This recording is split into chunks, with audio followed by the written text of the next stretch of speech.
Hey everybody, welcome back to another video. I am Robert Storms. As always, if you find me for the very first time, be sure to hit that thumbs up button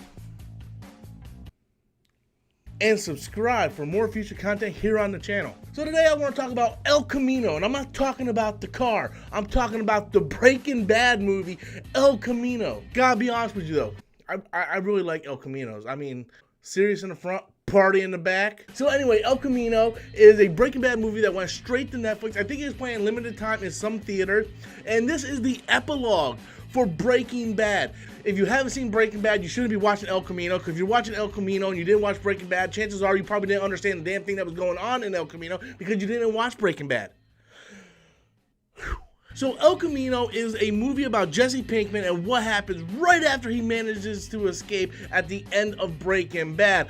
And that is pretty much the whole movie in a nutshell. I don't know what I was expecting from this movie, but I was expecting a little bit more than what we got. I was expecting more than just Jesse Pinkman dodging cops, trying to go to Alaska so he can be free and finally be able to do a fresh start. I was expecting a little more. I didn't want him to start cooking again, because I said even after I watched the trailer, like, if he starts cooking again, I just think it completely tears away all the character development he had throughout Breaking Bad. And one of my favorite teasers for this movie was Skinny Pete being interrogated by the cops, which I felt had like a lot of great tension to it, and that was completely cut out of the movie. And we go through a series of flashbacks with him and that Opie looking motherfucker, him and Mike. We get to see him with Walter White at the end, and I just kept thinking to myself, this movie's kind of boring. And I know I'm gonna get a lot of hate for that. It's fine, hate me all you want, but I found this movie, a little bit boring.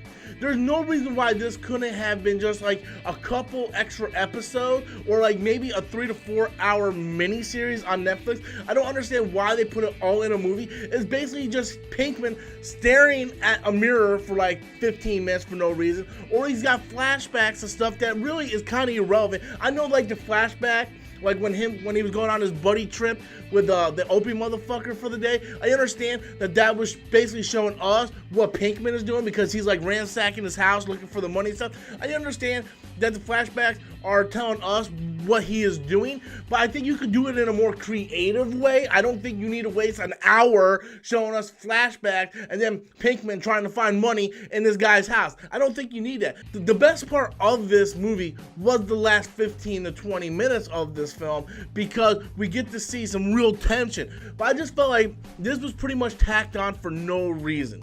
I'm a big fan of Breaking Bad. I'm not the massive fan like some people are. Some people are like, this is the greatest show of all time. I'm not like that. I do think the show, although it is great, I think it kind of gets a little overrated by some of the hardcore fans. Jesus Christ, don't put words in my mouth. I'm not saying it's bad. I'm just saying I think it's a little overrated, and a lot of people really put the show on the pedestal. And I think when they're looking at this movie, they're not judging it on a movie. They're judging it on their love for Breaking Bad, where if you just judge this movie as an actual movie, it's kind of a dud. As a movie, I think this movie really fell flat. There was parts in it I enjoyed. Like I said, really like Breaking Bad, but I think the fans really put this thing on a pedestal that it really isn't on. And you're entitled to like and love and do whatever you want. Breaking Bad is definitely one of the best television shows of all time. But why did we need this in a movie? I don't understand that, other than the fact that the writer and the director got a shitload of money to do that.